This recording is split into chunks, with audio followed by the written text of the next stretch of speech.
Hello， 大家好，我是塔塔。相信很多人到饺子馆吃饺子都会点上一碗酸辣汤，不过餐馆的酸辣汤料总是不多，蔬菜也很少。今天跟大家分享的是高纤版的酸辣汤，跟以往比较不同的是多了比较多的蔬菜，但是一样很好吃哦。先来准备高汤的部分，这是干燥的昆布，这个在超市都有卖。把昆布放到冷水里面来浸泡，大概这样泡1个小时左右，或者前一天晚上放冰箱泡着，隔天取出来就可以使用了。我今天使用的是猪腱肉，也就是后腿里面比较嫩、脂肪比较少的部位，用一点盐、糖、胡椒、酱油、清酒调味一下，充分的搓揉均匀，让水分吸收进去。一点太白粉水可以保护肉质水嫩的口感。都吸收进去之后，一点油抓匀，肉丝就处理好了。记得天气热，先放到冰箱静置一下。这边昆布也已经泡开了，再放入3包无调味的昆布柴鱼高汤包，开中火加热。等汤快滚的时候，记得先把昆布捞起来。这些昆布等等还会利用到，先不要急着丢掉。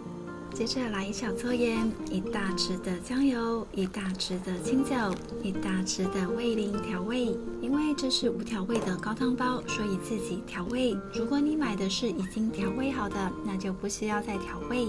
滚了之后，小滚再煮个12分钟左右。今天我用的是煮熟的绿竹笋，这个没有用完的话，可以先放在保鲜盒里面保存，尽快吃完就对了。你也可以到传统市场买新鲜的笋子，先煮过再来煮汤，看自己方便。把笋子先切成片，再切成丝。笋子我大概放150克左右，如果放太多就会煮成更大的锅。金针菇先去掉蒂，像这样抓好，整把拿去水龙头底下冲掉木屑，然后再切成4段的长度。玉米笋切成小块状，以方便入口。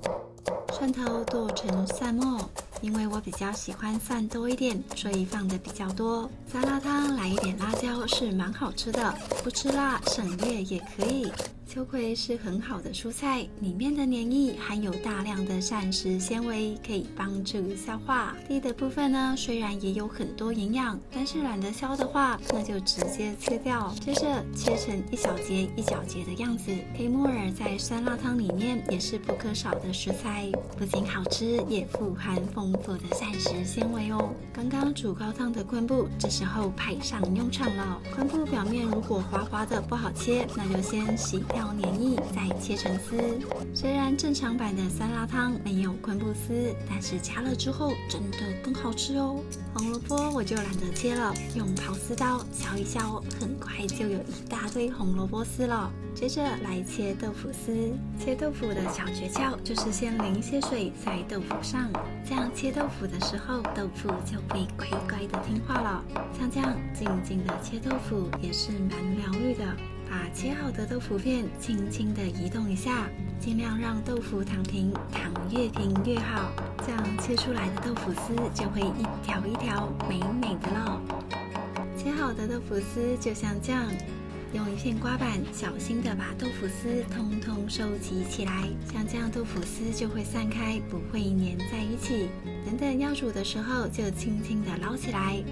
这边起一个锅子，放入刚刚煮好的昆布柴鱼高汤，开中火加热。先把玉米笋、笋丝跟一部分的金针菇放进来煮，刚刚切好的蒜末、辣椒也放进来熬汤底，2大匙的清酒，1大匙的味淋，2大匙的酱油，1小匙的白胡椒粉，搅拌一下。滚了之后捞掉表面的浮沫，小滚的状态大概煮10分钟，让味道融合。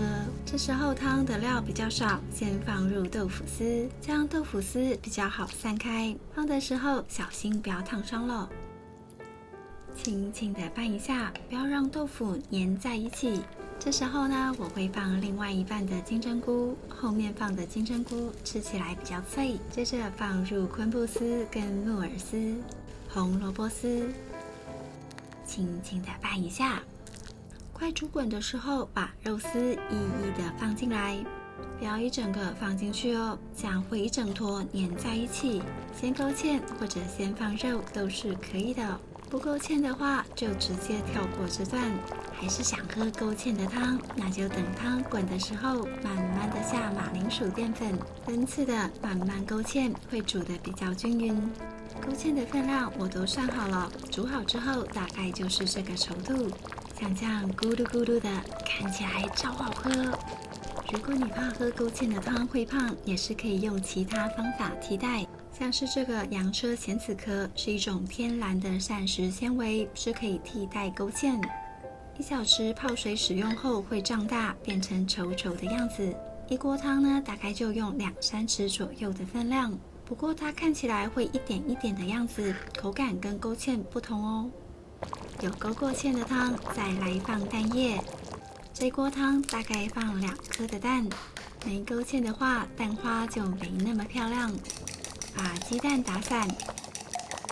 放蛋液的时候呢，可以用一根筷子让蛋液慢慢的往下流，像这样就可以煮出细细的蛋花。利用小滚的状态，慢慢让蛋液凝固。还没有凝固之前，千万不要去动它哦。等凝固了，再用锅铲轻轻的往前推，翻动一下。像这样，酸辣汤差不多就煮好了。起锅前，我们再放入秋葵，稍微煮30秒左右，避免秋葵会变色就不好看了。哇哦，咕噜咕噜的！酸辣汤还有一个重点，就是把胡椒粉、醋跟芝麻油放在碗底，这样才会酸。再来点香菜。接着把热热的汤倒进来，激发出香味，轻轻的拌一下，哇哦，香的不得了！再补一点白胡椒粉跟辣油，没有的话芝麻油替代也是可以的。像这样超级好喝的高纤饭酸辣汤就完成啦！这碗汤五彩缤纷的，看得我口水都要流满地了。外面餐馆的酸辣汤料都很少，勾芡一大堆。自己做的酸辣汤可以有更多的蔬菜，吃得更满足。好啦，今天的影片就到这里。喜欢我的分享，记得帮我点赞。那我们下次再见，拜拜。